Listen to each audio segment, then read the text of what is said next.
നല്ല ഫ്രഷ് ആയിട്ടുള്ള മുരിങ്ങപ്പൂവ് കിട്ടിയിട്ടുണ്ട്. അത് നമുക്ക് തോരന് വേണ്ടി എടുക്കാം. അല്പം വെള്ളം നന്നായി ചൂടാക്കി എടുത്തിട്ടുണ്ട്. അതിലേക്ക് നമുക്കൊരല്പം ഉപ്പ് ചേർത്ത് കൊടുക്കാം. ഇതിലേക്ക് ഇനി നമ്മൾ എടുത്തു വെച്ചിരിക്കുന്ന മുരിങ്ങപ്പൂവ് അടത്തി ഇട്ട് കൊടുക്കാം. മുരിങ്ങപ്പൂവ് മുഴുവൻ ചൂടുവെള്ളത്തിൽ അല്പം ഉപ്പിട്ട ശേഷം അതിനകത്തേക്ക് അടർത്തി ഇട്ടിട്ടുണ്ട്.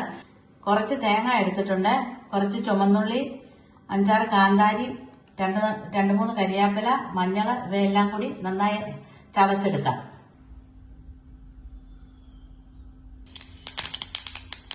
കടുക് പൊട്ടുന്നുണ്ട്. നമുക്കിതിലേക്ക് കരിവേപ്പിലയും ഒരു വറ്റൽമുളകും മുറിച്ചതും കൂടി ഇട്ട് കൊടുക്കാം.